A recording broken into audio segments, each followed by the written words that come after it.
Bienvenidos a la sexta sesión de nuestro curso de Innovaciones Tecnológicas en Salud del Magíster en Práctica Avanzada de Enfermería. Hoy día vamos a hablar sobre innovación en salud, que es algo que hemos venido anticipando desde hace algunas clases. Y lo primero que quiero partir diciendo es que innovación en salud como tal, entendida como aquella que lleva a la creación de dispositivos médicos, a la creación de fármacos, de soluciones de biotecnología, a las soluciones de salud digital o a las transformaciones quizás de los procesos, no necesariamente es lo mismo que la innovación al interior de una organización de salud, donde los ejemplos pueden ser cambios en los procesos o definición de incorporación de nuevas tecnologías a lo que nosotros estamos haciendo en el día a día. Sin embargo, creo, en base a mi experiencia personal y lo que he conversado con otras personas, que comparten principios muy similares. Y por lo tanto, lo que vamos a hablar el día de hoy son algunos principios del proceso de biodiseño, que es un proceso estructurado, ya vamos a hablar más sobre eso, para el desarrollo de nuevas tecnologías en el área de la salud. Entonces vamos a poner énfasis en los conceptos y en las ideas del proceso de biodiseño, tratando de darle una mirada que sea útil también para la innovación al interior de las organizaciones de salud. Y la primera premisa del proceso de biodiseño es que la innovación no es magia. Se tiene esta noción extendida de que los innovadores tecnológicos necesitan una especie de magia creativa para alcanzar el éxito. Pero la verdad es que esto no necesariamente es así.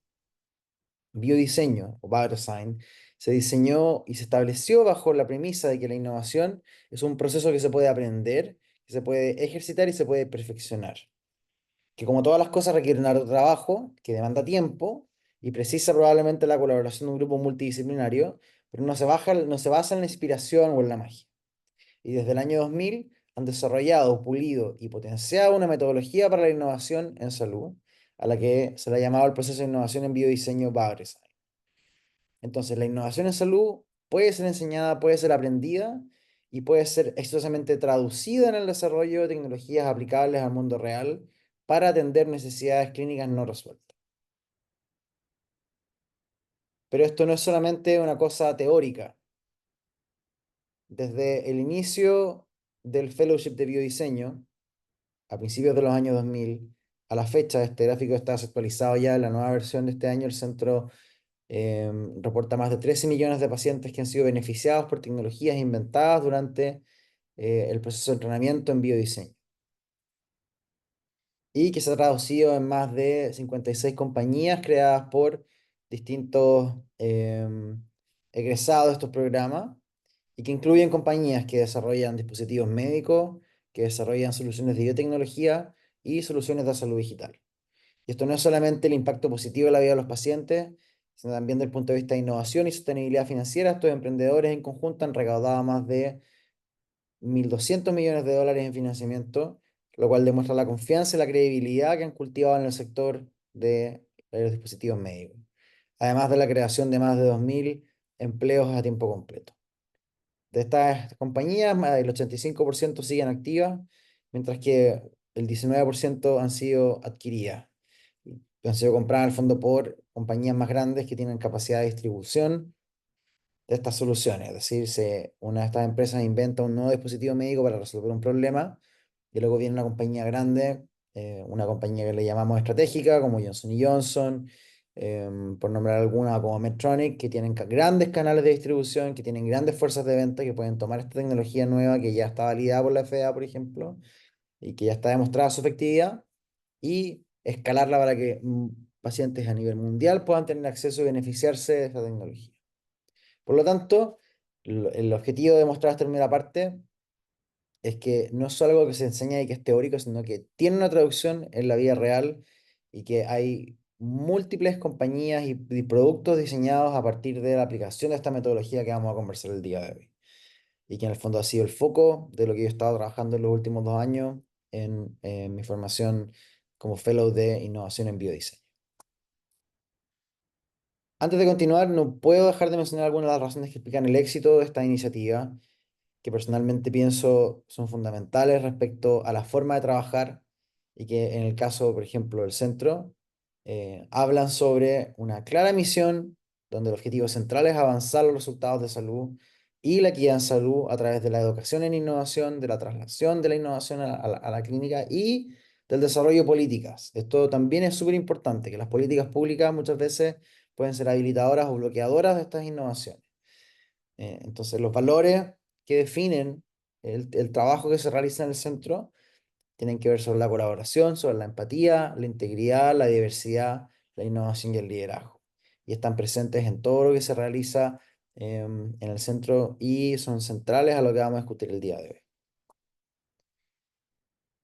Biodiseño nace en respuesta a uno de los modelos preponderantes de la innovación, que es el modelo de empuje tecnológico, que frecuentemente se encuentra en las universidades, donde alguien hace un gran descubrimiento, alguien descubre una tecnología nueva o desarrolla un nuevo proceso o mecanismo, y una vez que cuenta con esta tecnología tiene que salir a buscar problemas con los que se puedan resolver con esta tecnología, en el fondo darle un uso a esta tecnología.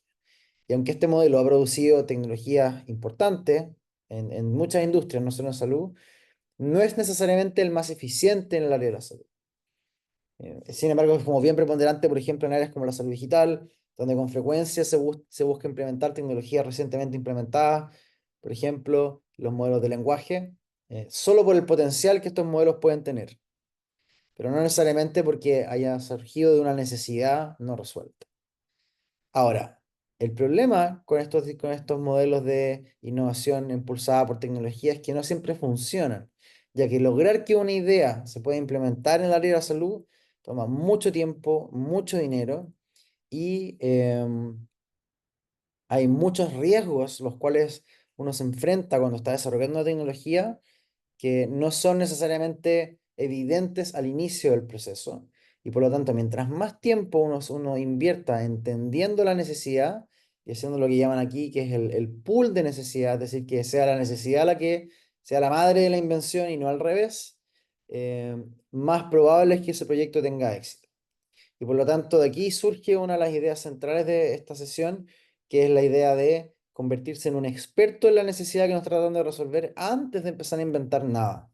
Porque una vez que uno entiende completamente la necesidad con la que uno está trabajando, inventar algo diseñado específicamente para resolverlo se hace mucho más fácil. Y de ahí viene la idea de la innovación impulsada por necesidades, que es la idea central del proceso de biodiseño. Entonces, antes de seguir, como en el fondo destacar que como idea central, biodiseño como metodología de innovación es una metodología de innovación impulsada por las necesidades y que en cierto sentido es lo opuesto a lo que uno ve en áreas como por ejemplo la tecnología consumidor, donde en realidad el mantra es innova rápidamente, muévete y cambia rápido, despacha rápidamente las innovaciones de software que estás haciendo y si es que a la gente le gusta bien y si no le gusta las cambia. En el área de la salud eso es muy difícil. En el área de la salud en general hay que tratar de achuntarle al objetivo directamente, tratando de hacer la menor cantidad de modificaciones en el camino. Particularmente si se trata de algo como un dispositivo médico, por ejemplo, en el que uno ha desarrollado un dispositivo médico que le ha contado a la FDA, por ejemplo, que quiere hacer una cosa con un dispositivo, quiere tratar una enfermedad, quiere hacer un diagnóstico, y uno le presenta a la FDA un plan y empieza a hacer ensayos clínicos, no puede empezar a mitad de camino a cambiarnos que en realidad vamos a hacer otra cosa, porque eso deteriora la credibilidad y hace muy improbable que ese dispositivo vea la luz del día. Entonces, en este sector, que tiene muchos requisitos diferentes a otras áreas del desarrollo tecnológico, em, se requiere tener mucha más claridad respecto a cuál es el problema que se está tratando de resolver.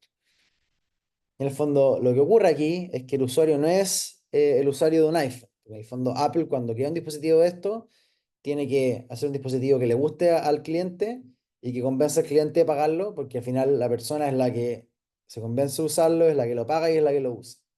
En cambio, en el área de la salud, tenemos lo que se ha llamado como el monstruo de ocho cabezas, aunque a esta altura es probable que sean más de ocho, donde debemos considerar las preocupaciones del paciente, del médico. Y el paciente probablemente es el que se beneficia de la tecnología. El médico es el que la indica o la utiliza. Después de las instituciones de salud, que pueden ser públicas o privadas y que debieran, por ejemplo, comprar esta tecnología para que esté disponible para sus profesionales de la salud. Hay que tomar en consideración a las agencias reguladoras en Estados Unidos, la FDA, en Chile, el ISP, o la Administración Nacional de Medicamentos en Argentina, por ejemplo. Los pagadores, nuevamente públicos o privados, FONASA o las ISAPRES, IME en Estados Unidos, los seguros privados, que además son un área en constante evolución. En Chile sabemos que estos son temas que están activamente en desarrollo. La prensa también tiene un rol súper importante que jugar en esto.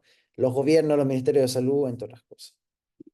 Entonces, la manera en la cual uno se puede aproximar a este tipo de grandes desafíos en que tiene muchas partes involucradas y donde realmente quiere entender la necesidad es aplicando estas metodologías de design thinking. Y es bastante interesante porque biodiseño se genera en la Universidad de Stanford al lado de la escuela de diseño, el D-School de Stanford, donde se inventó también el design thinking, que son estas metodologías que están centradas en el desarrollo de tecnologías, valga la redundancia, metodologías para el desarrollo de tecnologías, pero donde el foco está puesto en la empatía, en definir cuáles son las necesidades, y una vez que está hecho ese componente de empatizar con el usuario, empatizar con la persona que se va a beneficiar de la tecnología, recién empiezan los procesos de ideación, prototipado y testeo, pero siempre centrado en el usuario. Entonces, en el caso de biodiseño, es una metodología inspirada en Design Thinking, pero que está específicamente hecha para el sector de la salud.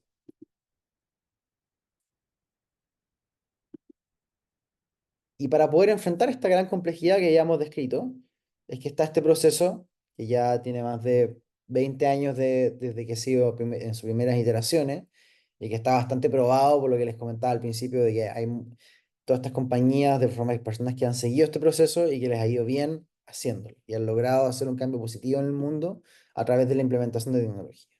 Vamos a revisarlo rápidamente. En esta clase, piensen, por ejemplo, que el fellowship de biodiseño dura un año a tiempo completo y en realidad abarca en su mayoría el componente de identificación y de invención. Entonces, probablemente en una sesión de una hora va a ser muy difícil cubrir grandes detalles, solo me interesa transmitirles las ideas centrales sobre la idea de la identificación de una necesidad y lo que es convertirse en un experto en una necesidad, porque eso va a ser un tremendo insumo que ya de por sí, de que ustedes pudieran llevarse de esta sesión, la importancia de definir claramente la necesidad que están tratando de resolver y de hacer una investigación relativamente completa en torno a 4 elementos específicos que uno debiera mirar cuando está caracterizando una necesidad. Yo creo que con eso se llevan algo que puede serles muy útil en su carrera profesional y particularmente atendiendo a las distintas necesidades que ustedes han comunicado o han transmitido a lo largo del desarrollo de este curso. Entonces vamos a partir con la idea y la sección de identificación de necesidades. Y lo primero entonces, y realmente el ingrediente secreto de todo este proceso, el componente más importante es la identificación de necesidades. Y esto realmente es muy importante, ya que para quienes aspiran a poder innovar y poder lograr cambios positivos con los resultados de los pacientes, elegir el proyecto correcto en el que trabajar es una de las cosas más importantes y que probablemente va a definir el resultado de sus iniciativas, porque está lleno de necesidades allá afuera, está lleno de problemas por resolver y ustedes mismos a lo largo de este curso, a raíz de las distintas preguntas que les he ido planteando, me han comentado de distintas necesidades que tienen en sus medios de trabajo. Algunas son necesidades de mejorías de proceso, algunas son necesidades de mejoría en el diagnóstico de ciertas cosas, como por ejemplo el riesgo de caída, el riesgo de deterioro cognitivo, el riesgo de lesiones por presión, entre otras cosas. Y cuando ustedes tienen tantos potenciales necesidades frente suyos, ¿cómo eligen en qué necesidad trabajar? Entonces, lo primero, antes de ponerse a pensar en la solución de alguna de estas, es tratar de encontrar la mayor cantidad de necesidades posible para poder luego filtrarlas y empezar a seleccionar aquellas con las cuales nos vamos a quedar. Pero la primera parte tiene que ver con encontrar estas necesidades. Y para eso, biodiseño entrega algunas herramientas concretas. Entonces, de nuevo, la mejor manera de encontrar una buena necesidad con la que trabajar es partir encontrando múltiples necesidades. Y en esta etapa me gustaría compartirles un poco sobre la importancia de los equipos multidisciplinarios para todo este proceso. En este curso nosotros somos un grupo muy pequeño en el fondo de profesionales de la salud, enfermería y medicina. En la práctica, para poder maximizar el riesgo, la posibilidad de éxito, idealmente ustedes interactuarán con equipos multidisciplinarios. Les voy a contar un poco sobre el equipo con el que yo trabajé el año pasado en el programa. Éramos un equipo de 4 personas que tenían perspectivas de diferentes áreas. Entonces, por ejemplo, Andreas es un ingeniero mecánico americano que tiene experiencia en investigación y desarrollo y trabajaba en Ethicon, haciendo, con experiencia en manufactura, en desarrollo de productos, por ejemplo, para cirugía laparoscópica, entre otros. Anastasia es una ingeniera eléctrica de computadoras, candidata a doctorado en biomarcadores digitales, originalmente de Grecia. Entonces ella tenía mucha experiencia en startups, en el mundo de la salud digital centrada en el usuario, entre otras cosas. Kay es bioingeniera y residente de cirugía general en Estados Unidos con experiencia en aplicaciones de visión de computador y inteligencia artificial en cirugía laparoscópica. Y bueno, ustedes ya me conocen, médico internista con experiencia en informática en salud y ciencia de datos clínicos para la gestión de salud de salud de población. Entonces, como grupo, y en el caso de ustedes, como en sus lugares de trabajo, de alguna manera ustedes tienen que encontrar un foco estratégico en el cual van a invertir el tiempo buscando estas necesidades.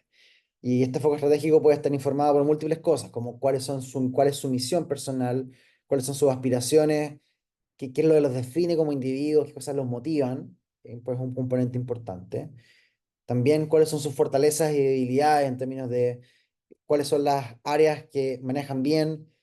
Si alguno de ustedes tiene formación, por ejemplo, en área más informática, o en área de proceso, o en áreas de economía de la salud, o en áreas de gestión, o en áreas clínicas muy específicas, en lo que es lo cardiovascular, en lo que es la urgencia, por ejemplo.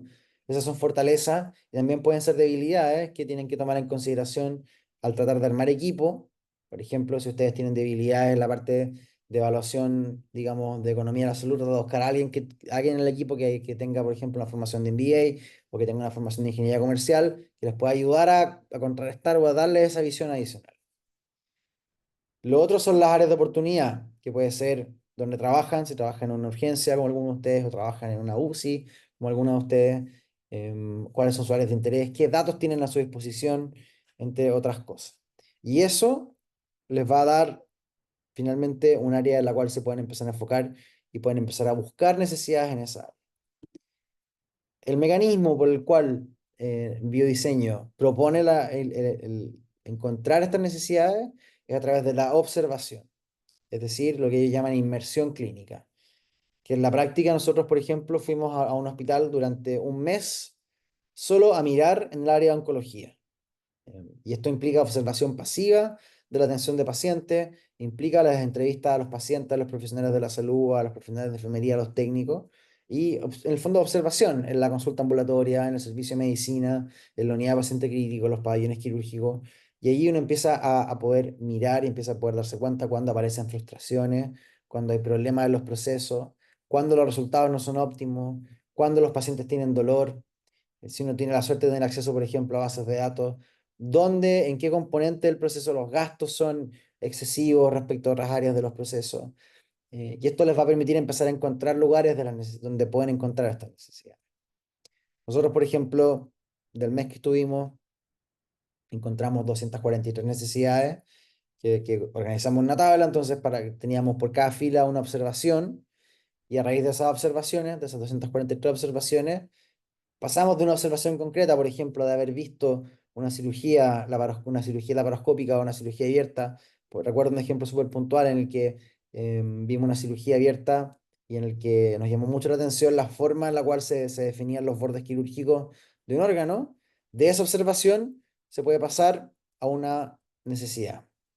Y ya vamos a hablar más adelante cómo nosotros hacemos concreta esta idea de necesidad, pero en el fondo la lógica es la observación, permite identificar situaciones y estas situaciones después pueden transformarse en necesidades si es que uno invierte el tiempo en describirla y en hacer algo que vamos a hablar más adelante, que es crear una declaración de necesidad.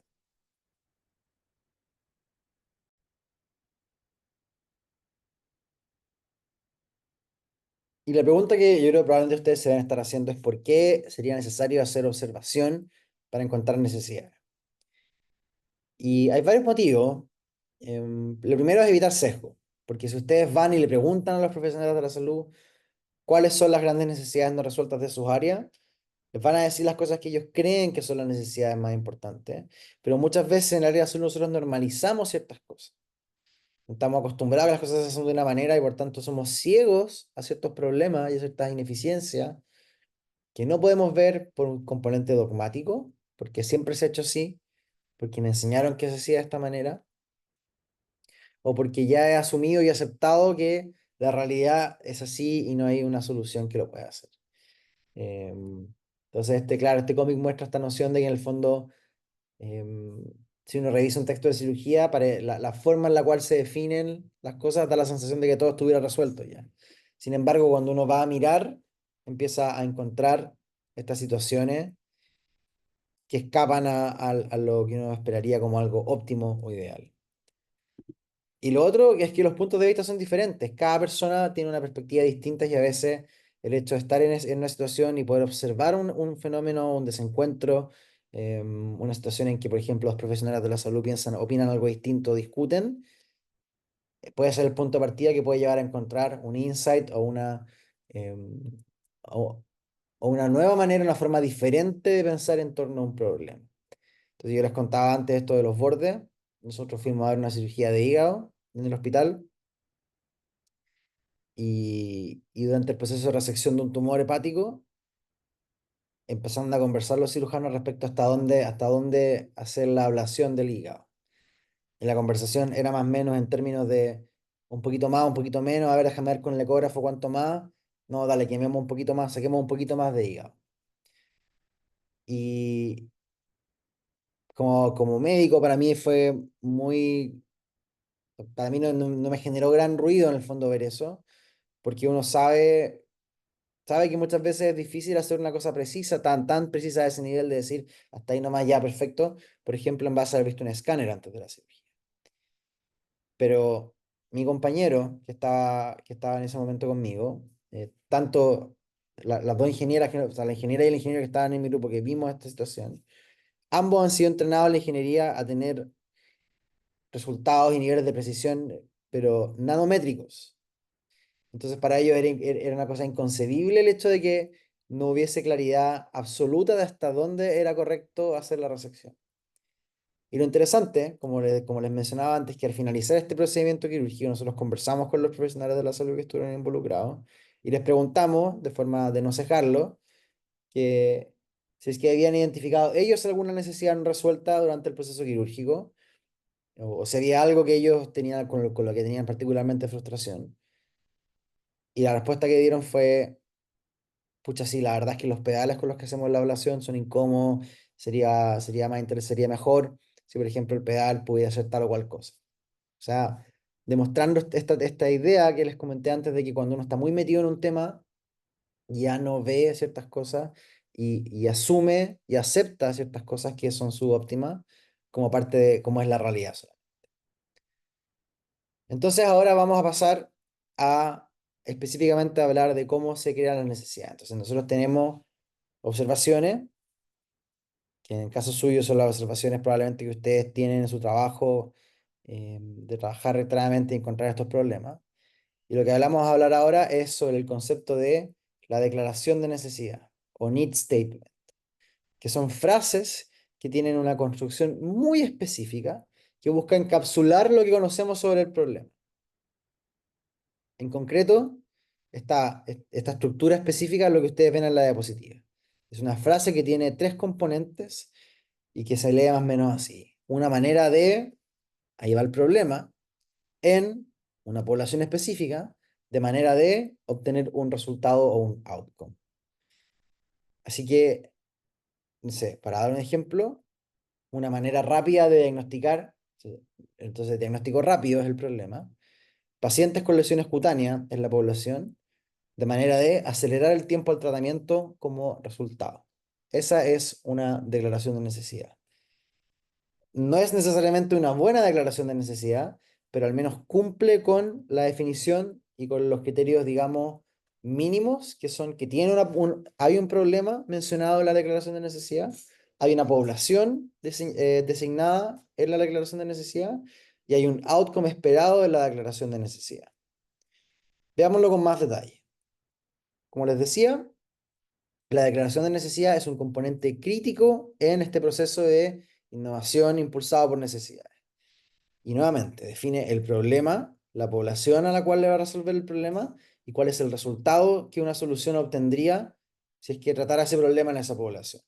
Y por lo tanto, nos ayuda a articular y comunicar de forma sucinta y precisa el núcleo del trabajo que estamos interesados en desarrollar. Ya con eso hemos ganado un montón. Independiente de todas las cosas buenas que vamos a hablar después que tienen las declaraciones de necesidad, el hecho de poder comunicarle claramente a un tercero que lo que estamos tratando de hacer es buscar una manera de resolver un problema específico en una población determinada y buscando específicamente lograr un resultado en particular, ya la capacidad de nosotros comunicar eso claramente en una frase autolimitada pequeña facilita tremendamente la comunicación entre partes involucradas. Cuando hablamos de problema, nos referimos al cambio que se necesita, que generalmente es un problema clínico que actualmente no está resuelto de manera satisfactoria. Cuando hablamos de la población, nos estamos refiriendo al segmento más afectado. Es posible que haya múltiples pacientes o múltiples tipos de pacientes o múltiples patologías que estén involucradas con el mismo problema, pero idealmente uno debería escoger aquella población más afectada, como la, digamos, la más necesitada o la que más desesperadamente necesita que se resuelva el problema, porque probablemente por ahí es donde es más fácil lograr una adopción inicial de una tecnología. Y lo último, que es el resultado, responde a la pregunta de cómo se mediría una solución exitosa a ese problema. Es el outcome, que además es importante decir que es el outcome que los tomadores de decisiones más valoran, porque nuevamente podrían haber múltiples outcomes para resolver, y en el fondo asociados a resolver un problema, pero uno tiene que ser capaz de poder elegir uno de ellos, el outcome que más le importe a las partes involucradas. Entonces, lo primero, para que una declaración de necesidad sea buena, es que tiene que tener estos tres componentes, tiene que tener un problema, una población y un outcome. Y es importante que sea uno, porque cuando uno empieza a meter dos problemas, por ejemplo, y empieza a tener una población muy vaga y tiene como tres resultados posibles, significa que no ha invertido el tiempo suficiente en realmente entender el problema y simplificarlo o destilarlo a su forma más precisa de describirlo. Por eso la declaración de necesidades, como en el fondo este es un resultado de iteraciones progresivas que es que en el fondo se obtienen a partir de un entendimiento profundo de cuáles son los problemas y cuál es la necesidad que uno quiere resolver. Entonces, algunas reglas. Lo primero, como les venía diciendo, un problema, una población y un resultado. Y dentro de eso hay cuatro componentes que son importantes de considerar. El primero es que el mecanismo de acción del problema debiera ser común a toda la población. ¿Qué quiere decir eso? Cuando hablamos de problema, recuerden los tres componentes, el mecanismo de ese problema debiera afectar de una manera común a la población que estamos definiendo para esa declaración de necesidad. Entonces, si nuestro problema tiene que ver con, por ejemplo, optimizar el tratamiento médico, si nosotros decimos que queremos optimizar el tratamiento médico y después decimos de la población diabética, ya estamos con problemas, porque, porque hay distintos tipos de diabetes, diabetes tipo uno y diabetes tipo 2 que fisiopatológicamente son distintas. La diabetes tipo uno tiene que ver con un déficit absoluto de insulina, mientras que la diabetes tipo 2 tiene que ver con la resistencia a la insulina. Entonces, ya de entrada el mecanismo de acción subyacente a esa población no es homogéneo y por lo tanto es difícil pensar que una solución a ese problema le puede afectar a todos por igual. Entonces, lo ideal en ese escenario sería o articular mejor el problema para que sí sea algo que aplique a todos los pacientes con diabetes. Entonces, podría ser, por ejemplo, una manera de tratar con el metabolismo de la glucosa, por ejemplo. Pero nuevamente, quizá en ese escenario es mejor dividir la población en, por ejemplo, en pacientes tipo 2. Y inclusive en pacientes con diabetes tipo 2 uno podría nuevamente argumentar que hay distintos tipos de pacientes con diabetes tipo 2, algunos son requirientes de insulina, otros no requieren insulina. Entonces, nuevamente, el punto que estamos tratando de hacer aquí es que cuando uno dice un problema, una población y un resultado, no está solamente diciendo que va que puede tomar cualquier problema, cualquier outcome y cualquier población y ponerlo en una frase y ya tiene una declaración de necesidad, sino que además tiene que haber una lógica interna entre estos componentes. Entonces, y la relación entre problema y población tiene que ver con que la población experimente de forma homogénea el mecanismo del problema. Otro punto es que la población sea lo suficientemente específica como para ser accionable. Entonces, nuevamente aquí tenemos que la población en sí misma no puede ser extremadamente amplia, porque cuando las poblaciones son extremadamente amplias, empiezan a no ser representativas y empiezan a no ser homogéneas. Entonces, si uno quiere resolver un problema de pacientes, por ejemplo, con enfermedad renal crónica, hay muchos tipos de pacientes con enfermedad renal crónica. Hay pacientes que están en diálisis, pacientes que están en peritoneo diálisis, pacientes que tienen enfermedad renal crónica que está progresando rápidamente, pacientes que están en riesgo de enfermedad renal crónica, pacientes que tienen una enfermedad renal crónica etapa 3 estable a lo largo del tiempo, que tienen una que, por ejemplo, que la causa de su enfermedad renal crónica es un componente diabético, un componente hipertensivo o un síndrome nefrítico, por ejemplo. Entonces, nuevamente, mientras más específica la población, mejor porque es más accionable. Y probablemente si nosotros nos dedicamos a trabajar en pacientes con síndromes nefríticos que han llevado a una enfermedad renal crónica o un tipo específico de síndrome nefrítico, va a ser mucho más accionable que si hablamos de pacientes con enfermedad renal crónica.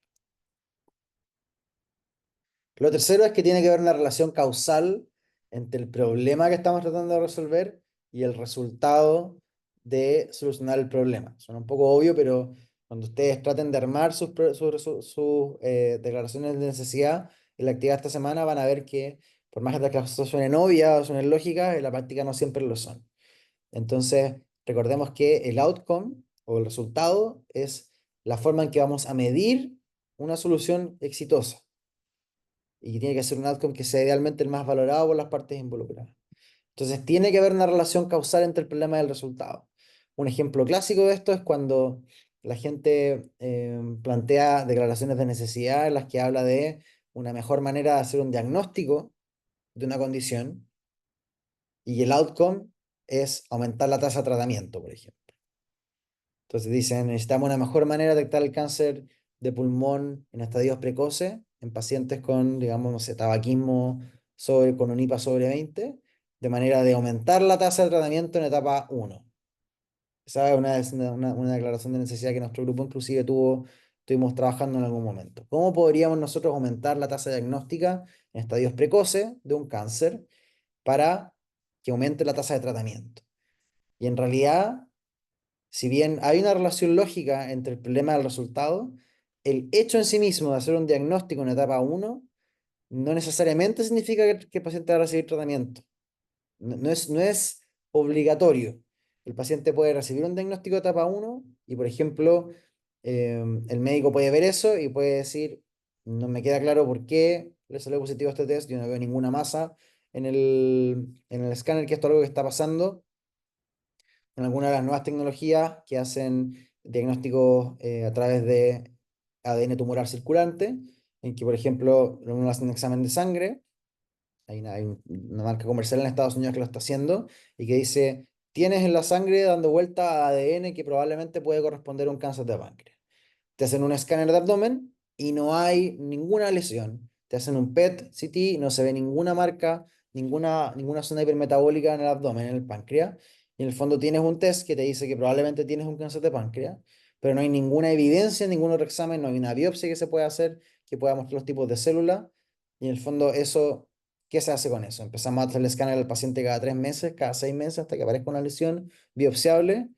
Le damos tratamiento con quimioterapia ciega, cómo definimos la duración del tratamiento, etcétera. Entonces, esa relación causal entre el problema y el resultado es muy importante pensarla muy críticamente y vamos a hablar después de forma más detallada cómo se pueden hacer estos análisis, porque probablemente hay cadenas de cosas que tienen que ocurrir y hay supuestos que existen entre la resolución del problema y el resultado que nosotros estamos pensando que uno no analiza.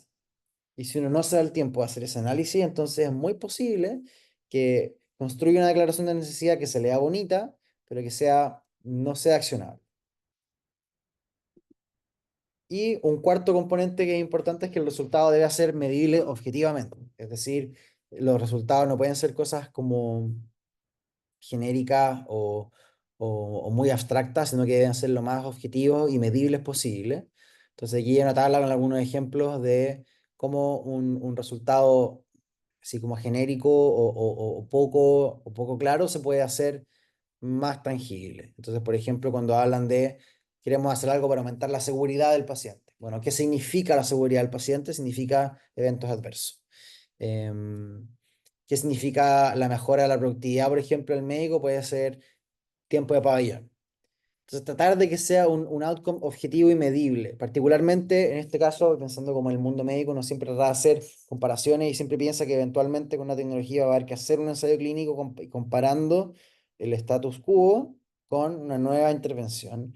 Entonces, debiera ser algo que uno pueda medir como en el estado actual basal, y uno pudiera medir post-intervención y pudiera demostrar una mejoría en ese indicador.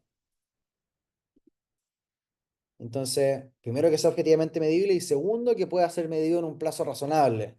Estos son algunos problemas que con algunas tecnologías, por ejemplo, estos medicamentos o estos procedimientos los cuales uno busca prevenir un cáncer, por ejemplo.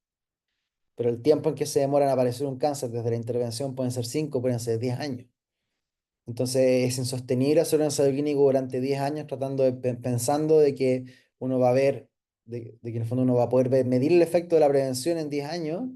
En 10 años ya no, ya se acabó todo el financiamiento que tenía el estudio al año 2. Entonces tiene que ser un resultado, tiene que ser un plazo razonable. Y muchas veces se puede buscar un outcome, digamos, proxy, que no necesariamente es el outcome, digamos, final, pero es un componente es un marcador, por ejemplo, un biomarcador de una condición. Entonces, pudiera ser, en vez de medir el desarrollo de un cáncer, puede ser medir, por ejemplo, un biomarcador como puede ser un carcinoma, un antígeno carcinoma embrionario o una alfa-fetoproteína, por ejemplo, como un marcador del cáncer, en vez de tener que esperar a que aparezca una lesión tumoral definida. Otro punto importante respecto a las definiciones de necesidad es que no debieran ser ni muy generales ni muy específicas. Y esto es una cosa como fácil de decir, pero difícil de implementar, porque a veces uno se va muy a lo específico y una necesidad demasiado pequeña y como demasiado bien definida, muy constreñida por el detalle que uno le ha puesto a algo. Y también es fácil irse para el otro lado y en el fondo plantear una declaración de necesidad extremadamente amplia, también es inabarcable por lo amplia que es. Entonces hay que ir haciendo este análisis del alcance de la necesidad, haciendo zoom hacia adentro o hacia afuera para encontrar digamos, el grado de resolución más apropiado.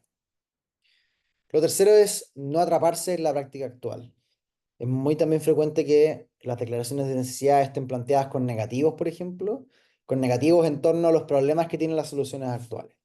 Entonces, por ejemplo, pudiera ser una manera de instalar stents coronarios que no produzca trombosis en pacientes que tienen infarto agudo al miocardio para disminuir la tasa de reintervención. Entonces, si uno planteara eso como una observación, como una declaración de necesidad, está centrándose en la idea del stent. ¿Qué pasa si es que en realidad se puede resolver un infarto agudo al miocardio sin la necesidad de poner un stent? Al centrarse en esta noción de que estamos buscándole lo malo a la tecnología actual, nos quedamos pegados en lo que ya existe, se nos cierra la puerta a pensar de forma más amplia, fuera de la caja, fuera del paradigma actual. Entonces, si ustedes se encuentran pensando en componentes es que el problema es que no queremos algo como lo que existe ahora, pero que no tenga esto, ojo, porque probablemente están hablando del paradigma actual y no necesariamente de la verdadera necesidad de lo que están tratando de resolver. Entonces, tratar de pensarlo en positivo. Por ejemplo, en el caso anterior, pudiera ser una mejor manera de restaurar el flujo coronario en pacientes con infarto agudo al miocardio, de manera de eh, reducir la necesidad de reintervenciones. Entonces, quizás podría ser más específicamente, como en el componente problema, una manera definitiva de resolver una obstrucción coronaria en pacientes con infarto agudo al miocardio, de manera de evitar la reintervención. Eso, con esa frase, vamos a ver después para qué nos sirven estas frases de necesidad, estas declaraciones de necesidad, pero esa es una declaración que es mucho más amplia y que no está cerrada solamente en el stent y en cómo mejorar el stent. Se podrían inventar nuevas maneras distintas, un medicamento pudiera ser, por ejemplo, o pudiera ser otro tipo de dispositivo que pudiera romper una placa y mantener el vaso permeable sin la necesidad de dejar un stent o sin la necesidad que tuviera la forma o la función de un stent. Que va un poco de la mano con esto que estamos hablando ahora, que es ser agnóstico de una potencial solución, es decir, tratar lo más posible de que la declaración de necesidad no tenga una solución embebida en su interior. Vamos a ver algunos ejemplos de declaraciones de necesidad ahora, pero muchas veces también hay tendencia como a decir, no, la necesidad es una plataforma web de gestión de datos para pacientes que se hospitalizan para cirugía mayor ambulatoria de manera de reducir los tiempos. Si esa es su declaración de necesidad, ustedes ya prescribieron de entrada que la única solución posible para eso es una plataforma web. Y quizás perfectamente un proceso en papel puede ser mejor, quizás puede ser una plataforma de mensajería por mensaje de texto, ¿no? Que no requiere una plataforma web, que no requiere una aplicación del celular, por ejemplo. Puede ser un call center con inteligencia artificial que llame a los pacientes por teléfono y no sea una plataforma web. Entonces, mi punto es, mientras más agnóstico de una solución sea la declaración de necesidad, mejor. Y lo último, que es importante, que tienen que saber que este proceso es un proceso iterativo y es un proceso que requiere obtener feedback de gente que ya lo haya hecho. Entonces, en la práctica, los primeros meses del fellowship consisten exclusivamente en escribir muchos need statements o declaraciones de necesidad y presentárselos a personas con más experiencia y que esas personas con más experiencia te hagan estos comentarios como los que yo estoy hablando sobre estas declaraciones teóricas potenciales para que uno empiece como a adquirir esta fineza en cómo ocuparla. Y estas reglas que yo les muestro acá son algunas de las cosas que uno va aprendiendo respecto a cómo establecer declaraciones de necesidad que sean efectivas y útiles. Entonces, veamos algunos ejemplos. Una manera de tratar lesiones de bifurcación del tronco coronario izquierdo principal para reducir las tasas de recurrencia. Voy a dejar, en cada una de estas frases voy a dejar algunos segundos para que la lean y lo piensen. Si quieren pueden ponerle pausa al video para pensar bien qué crítica le harían a esta declaración de necesidad en base a los principios que hablamos previamente. Pero en este caso, el primero es que, ¿cuál es la población? Esta declaración de necesidad tiene un problema que son las lesiones de bifurcación y tiene un outcome que son las tasas de recurrencia, pero no especifica específicamente cuál es la población. Uno podría presumir que se trata de pacientes con lesiones del tronco coronario izquierdo, pero no necesariamente, y no sabemos qué tipo de lesiones. Son lesiones de disección, son lesiones de trombosis, son lesiones embólicas, son todos los infartos de tronco coronario izquierdo, va a depender, no está claro. Entonces, de partida, este need statement no tiene los tres elementos que se pedían. Em, y la otra cosa que uno podría plantear aquí, bueno, es realmente ¿se acuerdan que hablábamos de que algo puede ser muy general o muy específico? ¿Tiene algo tan particular el tronco coronario izquierdo que lo haga excluir a la coronaria derecha, por ejemplo? ¿Tiene la coronaria derecha lesiones de bifurcación que, que son fundamental fisiopatológicamente distintas en su fisiopatología que las lesiones de bifurcación del tronco coronario izquierdo? Si no son fundamentales, así, pero fisiopatológicamente distintas, no hay mucho sentido en separarlas. Y estamos artificialmente reduciendo el tamaño de la población y estamos artificialmente haciendo el mercado más chico, cuando en realidad perfectamente una solución que resuelva las lesiones de bifurcación del lado izquierdo también debiera poder resolver las de la coronaria derecha. Otro ejemplo, una manera universal de tratar infecciones en pacientes con infecciones bacterianas o virales para reducir el tiempo al tratamiento.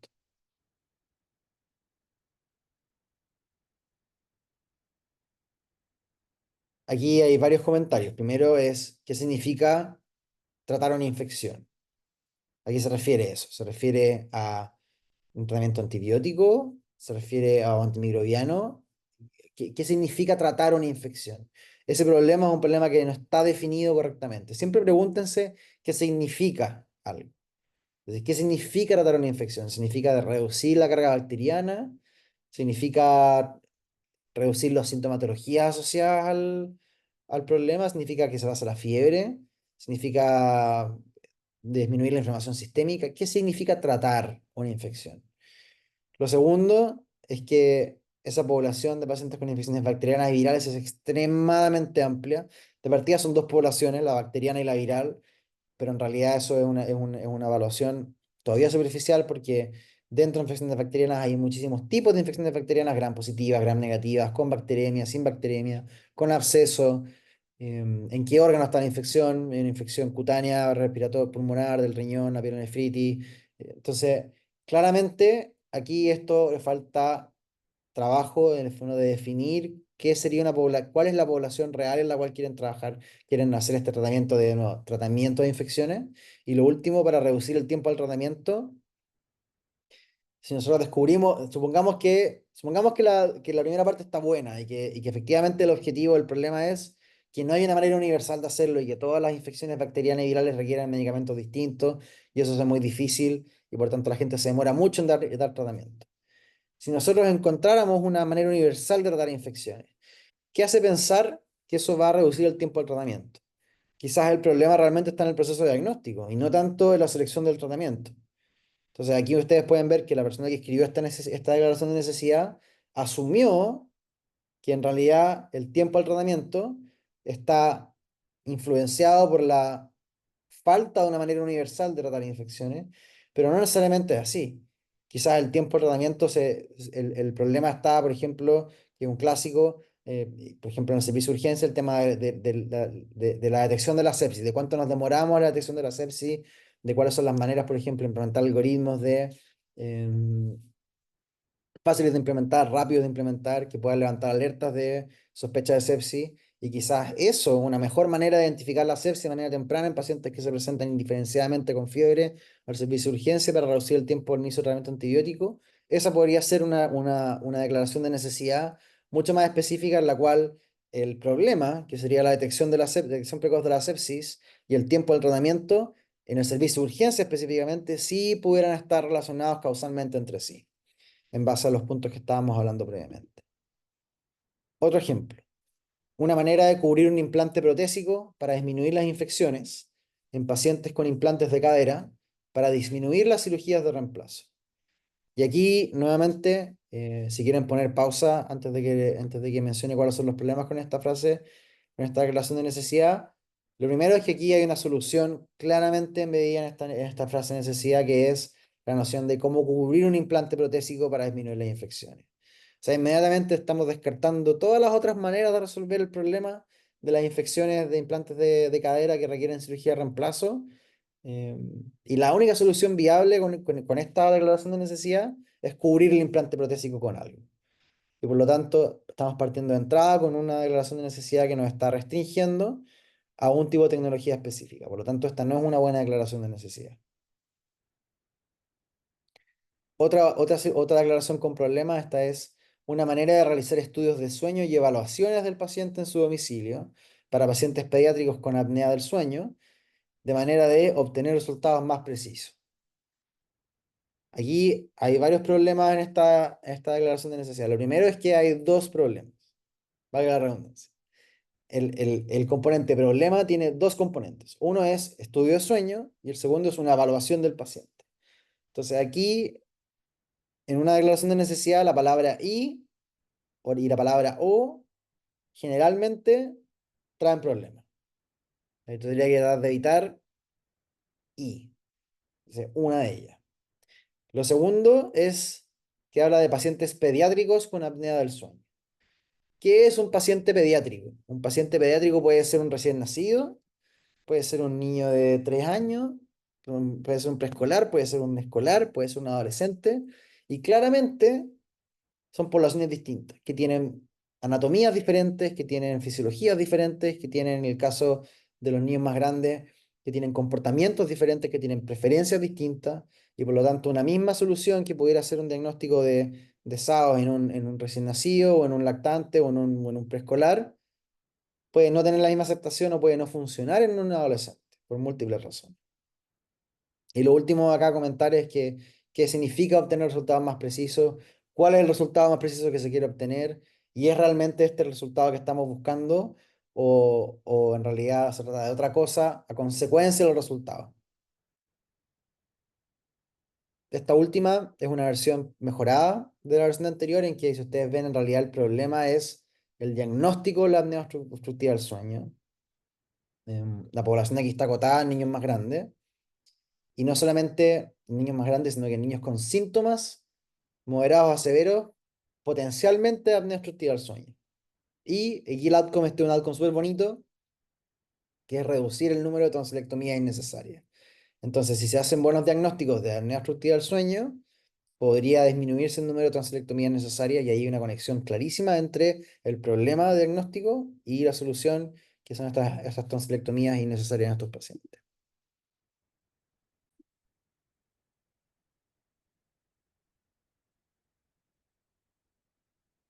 Yo sé que hemos hablado mucho en esta presentación, le he compartido un montón de información que es nueva y que en realidad para que ustedes puedan aplicarla van a necesitar tiempo de digerirla y de nuevo, esto no es algo que uno pueda aprender en una sesión de una hora, ni que estuviéramos 2 o 3 horas, no, esto es solamente es una introducción y es compartirles una forma de pensar. Entonces mi intención con esta sesión inicial era transmitirles la importancia de algunas nociones que son difíciles de transmitir por texto respecto a la idea de la innovación impulsada por necesidades, el componente central de la declaración de necesidad, y aquí hay dos buenos recursos de cómo, de cómo avanzar o cómo introducirse en este mundo. A la izquierda es el libro Biodiseño Probablemente Tal, publicado el año 2015, ya tiene varias cosas que han cambiado a lo largo de los años. Y a la derecha está esta página, que es la guía del estudiante de biodiseño, y tiene un montón de recursos, tiene videos, tiene texto explicativo, es gratis, está disponible para cualquier persona que quiera aprender. Y dentro de ella yo he destacado en rojo aquí las áreas que son particularmente relevantes en torno a lo que nosotros estamos hablando ahora, que son cómo escribir una declaración de necesidad, cómo convertirse en experto en la necesidad a través de investigación y cómo hacer este proceso de ir cambiando la necesidad a lo largo del tiempo, ir cambiando la declaración de necesidad a la medida que uno va teniendo más información. Entonces, lo que queda de presentación, voy a hablar brevemente sobre la noción de convertirse en un experto en la necesidad en la que ustedes están trabajando, como la única manera con la cual ustedes van a poder encontrar un insight o una manera de mirar el problema que es una manera de pensar diferente respecto al problema que otras personas también han visto y que probablemente pueda darles la clave para que ustedes logren implementar, logren primero diseñar y eventualmente implementar una solución innovadora a un problema que realmente pueda resolverlo.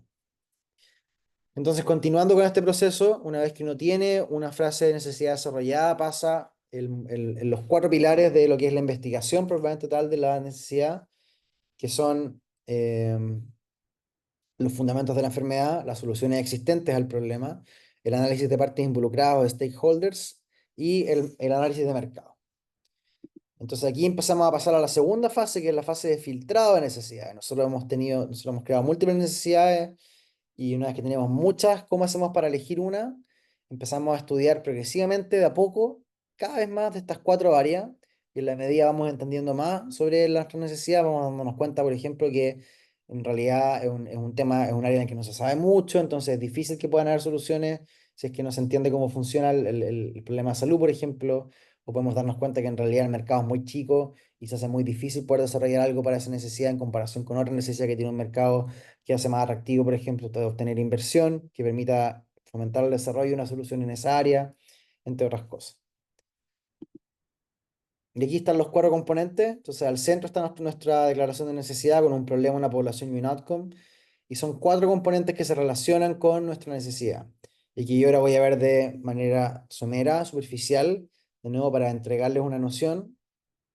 Y van a tener la oportunidad de practicar esto en torno a las actividades de esta sesión. Entonces, lo primero son los fundamentos del estado de la enfermedad. Y básicamente se trata de entender la epidemiología de la enfermedad, decir cuáles son los factores de riesgo, cuál es la incidencia, cuál es la prevalencia de la enfermedad, cómo se distribuye, por ejemplo, en las edades. Estas son algunas de las cosas que yo les iba preguntando cuando ustedes mandaban estos casos, esta identificación de oportunidad, estos casos de uso, y yo les hacía contrapreguntas, les decía, bueno, pero ¿cuánta gente le pasa? ¿Qué tan frecuente es? ¿Cómo se distribuye? Por ejemplo, en el caso de las lesiones por presión, que está esta clasificación de cuatro niveles, cómo se distribuyen en su centro, tienen más prevalencia, cuánto tiempo se demoran. Entonces, esas cosas son importantes de tener, idealmente con datos lo más cercanos a la realidad en la cual estamos trabajando. Entonces, componente epidemiológico, el componente de anatomía y de fisiología se aplica, el componente de fisiopatología, que en su caso, como profesionales clínicos, es más fácil de adquirir. Entonces, esto, en los equipos multidisciplinarios que yo hablaba antes, cuando hay un ingeniero involucrado que quizá no tiene esta formación, para ellos es más difícil y ahí es donde está también el valor del trabajo interdisciplinario. Em, y por último, el componente de impacto económico. Luego nos vamos a la evaluación de soluciones existentes y aquí lo primero siempre es ser consciente que no somos ni la primera ni la última persona que ha trabajado en este tema, por lo tanto probablemente hay soluciones existentes en el mercado, en Chile o en el mundo. Y no hay nada más decepcionante que invertir un montón de tiempo pensando en diseñando una solución para después encontrar que alguien ya la hizo, que es mucho mejor que lo que nosotros diseñamos y en el fondo podríamos habernos ahorrado todo ese trabajo si es que hubiésemos partido buscando, si es que alguien ya ha trabajado en este problema antes y existen soluciones. ¿Y para qué nos sirve esto? Para poder identificar y catalogar las cosas que existen y si son buenas o no, o por qué podrían tener éxito o no, en su contexto o en nuestro contexto. Y aquí los recursos para encontrarlos son múltiples. Siempre Google es un excelente recurso. Hoy, por ejemplo, ChatGPT también es una buena oportunidad en la que uno puede preguntar si es que existe una tecnología que resuelva el problema que nosotros tenemos con marca, por ejemplo, y ChatGPT te puede dar el nombre de la compañía, te puede dar la dirección de internet de la compañía muchas veces, particularmente cuando uno no sabe cómo articular en palabras el tipo de solución. Uno puede escribir el problema en ChatGPT y ChatGPT en base a la descripción del problema puede ser capaz de decir sí, yo creo que esta compañía, por ejemplo, responde a tu problema. Y un montón de de otras fuentes, particularmente interesante cuando son, por ejemplo, cuando hay una compañía que se transa públicamente en la bolsa, involucrada, que tiene una tecnología en el área de salud, uno puede ir a mirar su estado de resultados o las cosas que están asociadas a las relaciones con los inversionistas, y siempre están las presentaciones en esas páginas, y en esas presentaciones el CEO de esas compañías, dentro de las cosas que tiene que comunicar, está su estrategia de crecimiento y su análisis competitivo, y ahí también va a hablar de los competidores y va a hablar de los factores diferenciadores de su tecnología respecto a otras tecnologías. Entonces, siempre esa es una súper buena fuente también para entender ciertos datos sobre el tamaño del mercado, sobre las dinámicas del mercado, sobre la cantidad de personas involucradas, sobre la epidemiología y la enfermedad más aplicada, más práctica, que lo que uno puede encontrar en un paper de investigación primaria, por así decirlo. Luego de hablar de las soluciones existentes está el análisis de partes involucradas, que es un área compleja, que por tiempo no vamos a entrar a hablar en detalle ahora, vamos a mencionarlo más en la sesión de la próxima semana cuando hablemos de los factores humanos, hablemos de stakeholders y hablemos de cómo analizarlos más en profundidad. Pero en salud, las necesidades en salud tienen muchísimas partes involucradas. Aquí pueden ver algunos de ellos, el paciente y su familia, los grupos de defensa del paciente, bueno, por ejemplo, los compradores públicos, los pagadores públicos o privados, como puede ser FONASA, las ISAPRE, organizaciones de filantropía, organizaciones de la sociedad civil asociadas a las patologías específicas, por ejemplo, los médicos, las enfermeras, los trabajadores de la salud, las asociaciones profesionales que tienen postura respecto a cómo se deben hacer las cosas, qué cosas se deben hacer o no, las guías clínicas, las organizaciones académicas, las universidades, los centros de salud que pueden querer comprar o no comprar la tecnología, que pueden estar interesados a veces, inclusive los outcomes pueden no ser tan buenos, pero si la tecnología es llamadora, es llamativa o representa un componente innovador, a veces inclusive hay componentes de marketing. Somos la primera clínica en Latinoamérica que tiene tal dispositivo para hacer cirugía, por ejemplo. Em, Independiente que el dispositivo no haya demostrado necesariamente mejores outcomes. O sea, hay ahí un montón de partes involucradas que tienen sus propias motivaciones, que tienen sus propios intereses, que no siempre están alineados entre sí.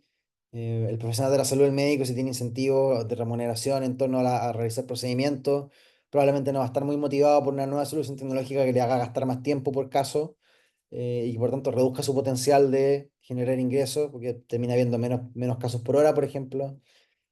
Pese a que el paciente sí puede estar muy interesado en una solución que sea, en el fondo, que tome más tiempo porque le van a dar, porque van a ver una evaluación más exhaustiva del mismo.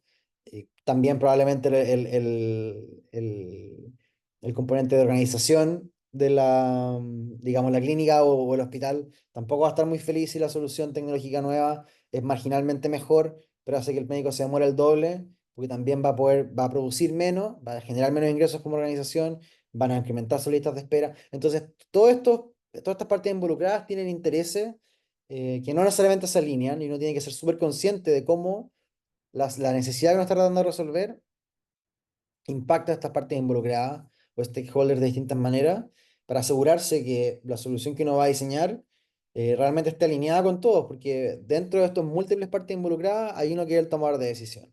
Y si el tomador de decisión tiene sus intereses desalineados con la solución que ustedes están desarrollando, es posible que cuando ustedes se reúnan con esa persona, la persona les diga que sí, que es muy buena la idea, que vamos nomás, que vamos a apoyar la idea, pero cuando llega la hora de los que hubo, no apoya la solución, esgrimiendo cualquier tipo de argumentación, que el ciclo de presupuesto ya pasó, entonces que hay que verlo el próximo año, o que hubo corte de presupuesto, o que no hay integración entre esa tecnología y las tecnologías que actualmente existen en la institución.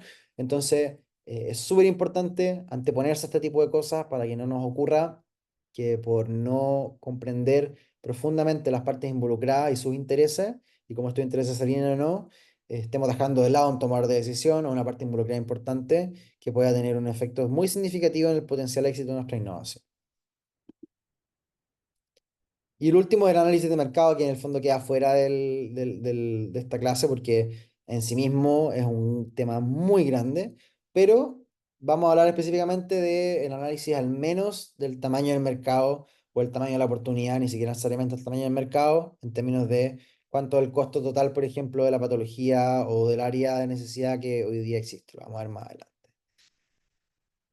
Pero en el fondo, esta noción de convertirse en un experto en su necesidad a través de la investigación va a permitir que su declaración de necesidad, que probablemente va a ir mejorando y puliéndose a lo largo del tiempo, a raíz de ustedes van entendiendo más y van conociendo más sobre la necesidad, se fundamenta en torno a entender la enfermedad, se fundamenta en torno a entender cuáles son los competidores y las soluciones existentes, se fundamenta en torno al análisis de las partes involucradas, sus intereses, y se fundamenta en torno al análisis del mercado. Son los cuatro pilares que permiten crear una declaración de necesidad sólida que encapsula el problema de forma clara y articulada y sobre la cual se puede trabajar.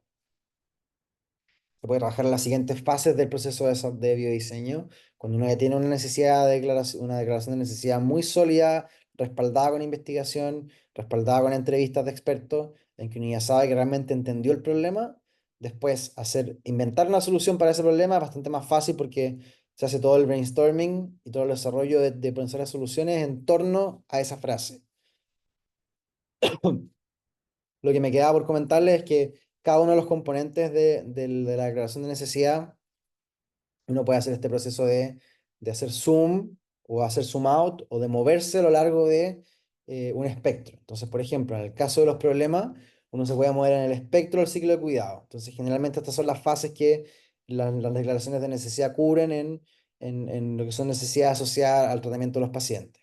Desde la prevención de algo hasta el screening para detección precoz presintomática, al diagnóstico en fase sintomática, al tratamiento de algo en fase sintomática, o al manejo del paciente o el seguimiento del paciente una vez ha sido tratado. Entonces, es muy probable, por ejemplo, en el caso de las lesiones por presión, está el componente de prevención de la lesión por presión, a través de protocolos, a través de múltiples maneras que uno pudiera hacer colchones con ciertas propiedades o con ciertas capacidades motoras, alertas, con cambios en los procesos para prevenir la aparición. También puede ser el proceso de screening de pacientes o de diagnóstico. En este caso puede estar como más borrosa la línea. Diagnóstico precoz, ¿cierto? De las lesiones por presión antes de que evolucionen a estadios más avanzados. O una mejor manera de tratar las lesiones por presión ya ocurridas, quizás la inversión de recursos es tan alta y ustedes ven que hay una incompatibilidad con las partes involucradas y los stakeholders, en que ningún stakeholder está alineado con hacer detección precoz o hacer prevención, porque a todos les significa más trabajo y las ganancias son marginales y no ocurren en su turno, por ejemplo. Estoy ideando cosas que uno pudiera pensar que pueden ser de incentivos o desincentivos a hacer ciertas cosas, pero puede ser que estuvieran todos los intereses alineados, por ejemplo, en el tratamiento de la lesión por presión. Entonces ahí una necesidad que tiene mucho más potencial elucubrando nuevamente, pudiera ser una necesidad que estuviese asociada a una mejor manera de tratar la lesión por presión en el estadio inicial para evitar su progresión, dentro de otras cosas. O cómo hacer vigilancia de pacientes que ya han tenido lesiones por presión en el pasado. Eso sería en torno al problema. En torno a la población, ya lo mencionamos, pero hay también todo un componente de pasar de poblaciones muy amplias, donde son muy heterogéneas, entonces es difícil encontrar cosas en común, como por ejemplo hablar de todos los niños, que pueden ser niños recién nacidos, pueden ser adolescentes, El otro lado que es irse a algo muy específico de niñas bajo 5 años con un diagnóstico. Entonces ahí es más difícil porque el tamaño es más pequeño. Eso impacta, por ejemplo, en el análisis de mercado.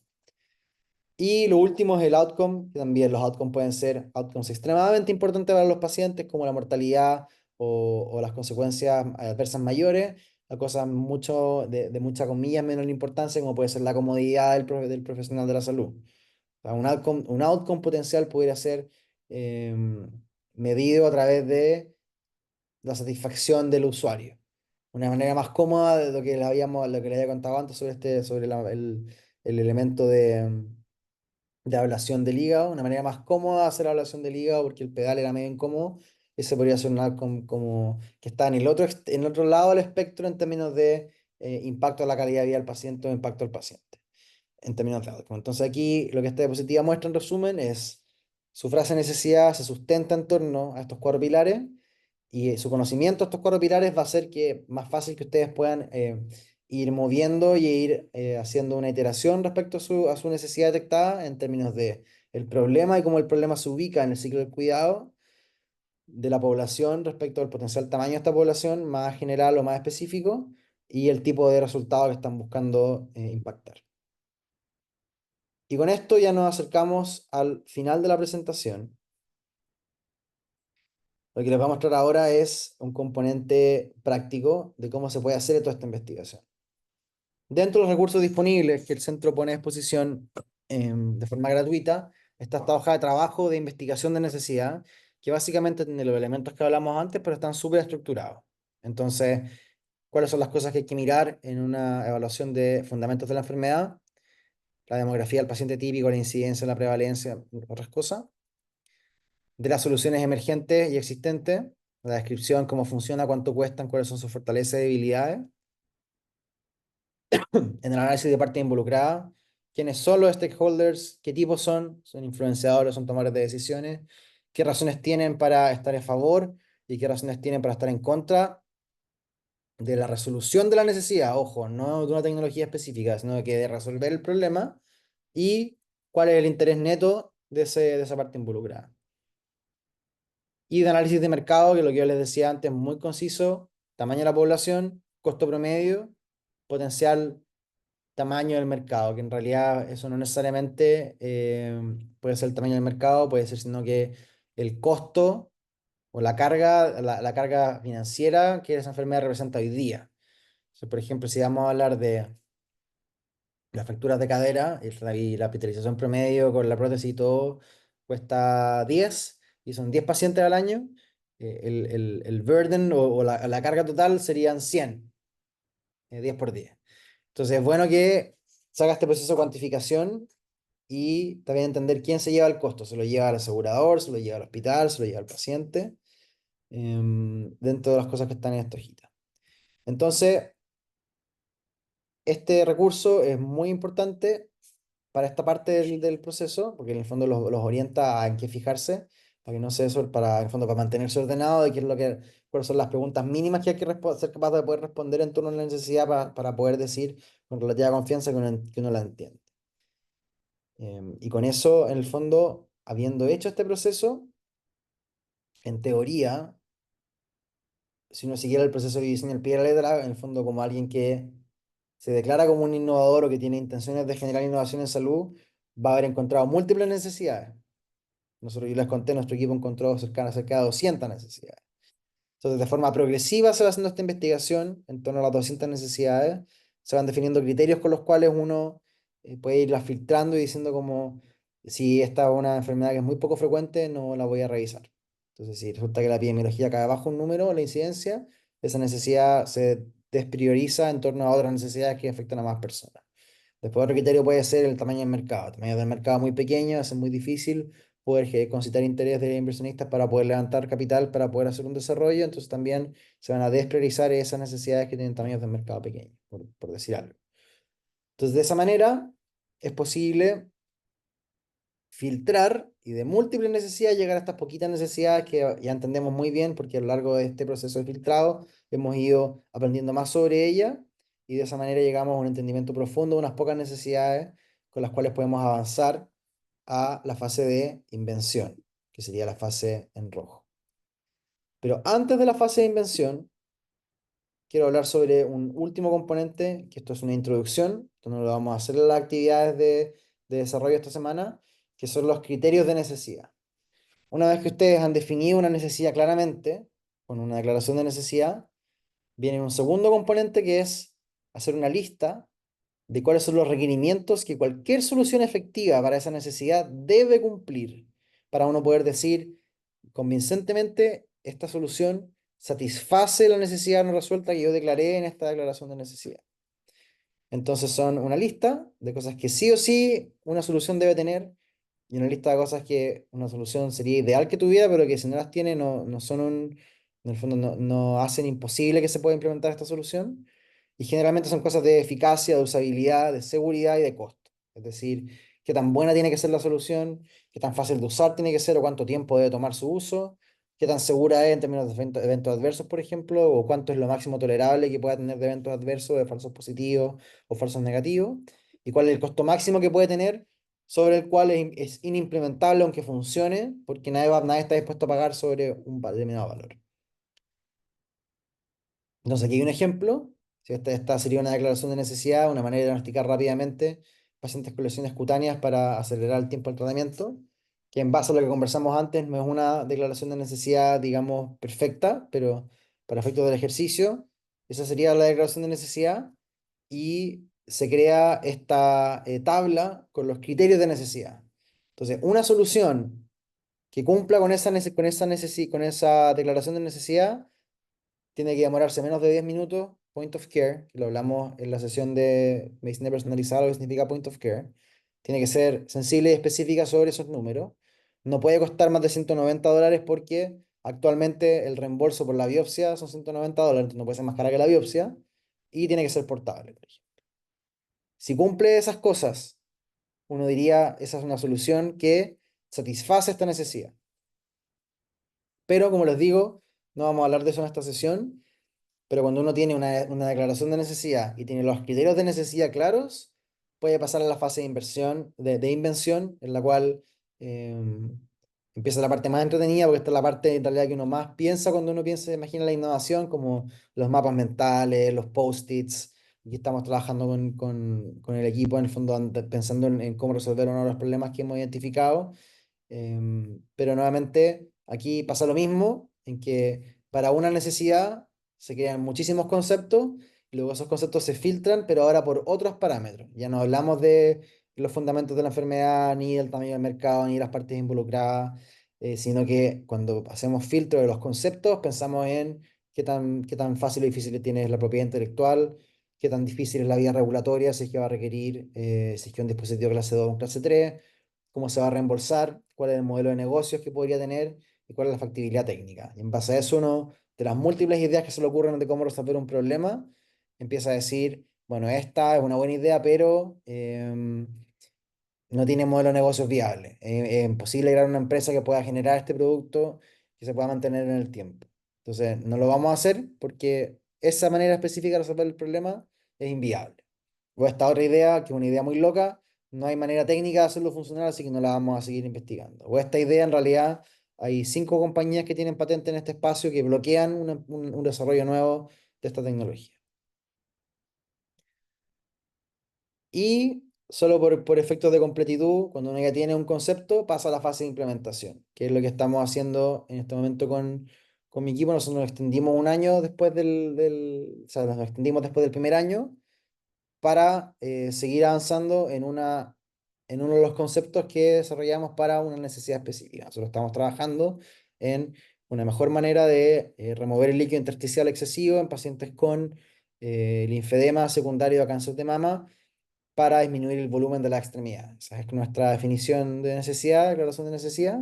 Y tenemos un concepto que estamos empezando a pasar a la fase de implementación, donde aparecen elementos de desarrollo ya más puramente total de ingeniería, de estrategia clínica, estrategia regulatoria, control de calidad, ya desarrollar verdaderamente un modelo de negocio, empezar a pensar en cómo esto podría salir de una fase de desarrollo y que eventualmente pudiera haber una compañía más grande que tenga capacidad de manufactura y distribución, si es que nuestro dispositivo funcionara, por ejemplo, y demostrar efectividad en ensayos clínicos, cómo podría pasar de un grupo de personas que tiene esto en el fondo en una compañía pequeña que está empezando a desarrollar un dispositivo, a algo que pudiera llegar a la mano de los pacientes para poder finalmente resolver esa necesidad que hoy día vemos que tiene, que es una necesidad no resuelta muy grande, que es el tratamiento del linfedema, donde en realidad el tratamiento efectivo en la práctica, el tratamiento principal, que es la compresión, dura un periodo de tiempo y después deja de ser efectivo y es muy incómodo y las mujeres que tienen este problema, su calidad de vida se ve afectada muy significativamente. Con eso terminamos la sesión del día de hoy. Como les digo, y como partí diciendo en términos de disclaimer, la innovación en salud que lleva a dispositivos médicos, fármacos y soluciones de salud digital tiene muchos principios similares con la innovación al interior de una organización de salud, pero evidentemente tiene cosas que son distintas. Por ejemplo, todas estas consideraciones de la FDA, por ejemplo, o de componente regulatorio o reembolso, no necesariamente aplica para una organización que quiere mejorar sus procesos o que quiere incorporar una tecnología que de base ya tiene que haber pasado por todos esos procesos. Pero lo que tienen en similar es que necesariamente debe haber un entendimiento profundo de la necesidad antes de empezar a pensar en soluciones tecnológicas. Y para eso es que esta semana la actividad que vamos a hacer es, en base a las necesidades que ustedes han identificado a lo largo del curso, o alguna nueva, si quieren agregar alguna nueva, les voy a pedir que redacten 3 declaraciones de necesidad, es decir, esta frase que tiene un problema, una población y un outcome, siguiendo las instrucciones planteadas en esta clase. Y estas las 3 diapositivas que tienen como las instrucciones más claras que pueden volver para atrás en el video y encontrar.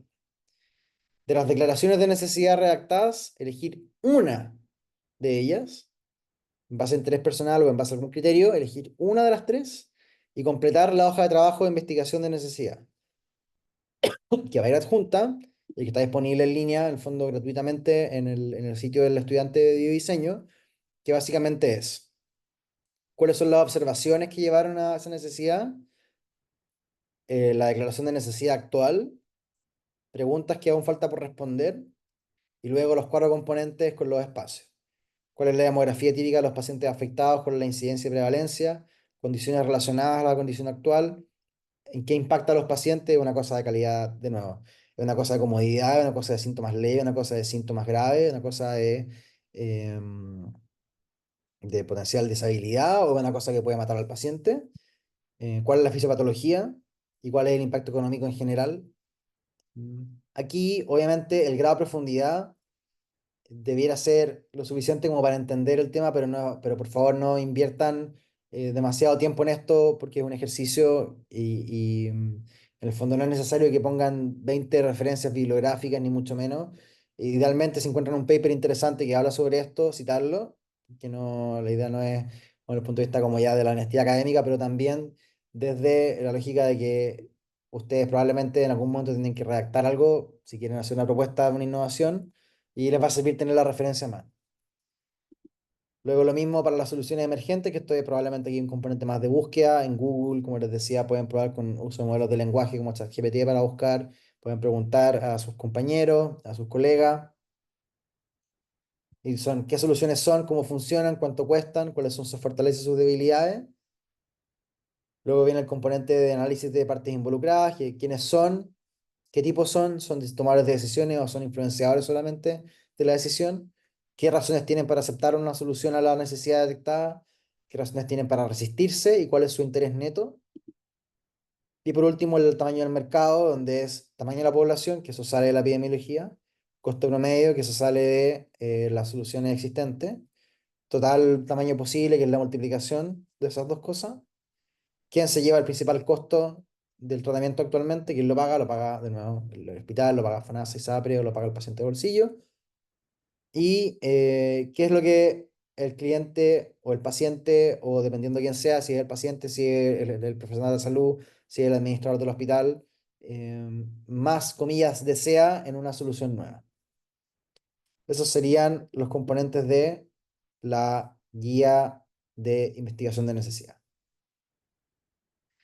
Esto claramente es un trabajo que toma tiempo y por lo tanto la fecha de entrega para esto es la semana siguiente. el viernes de la próxima semana.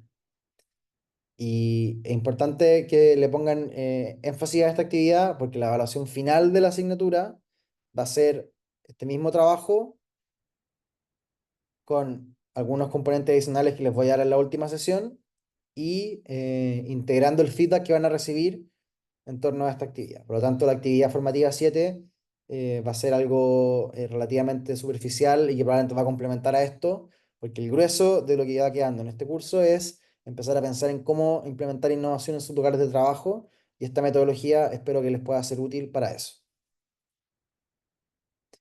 Sin más, les agradezco como siempre por su atención. Estoy disponible para responder preguntas vía correo electrónico y también los felicito por todo el esfuerzo que han puesto en este curso. Fue un agrado corregir la evaluación de mitad de curso que les dio haber llegado durante la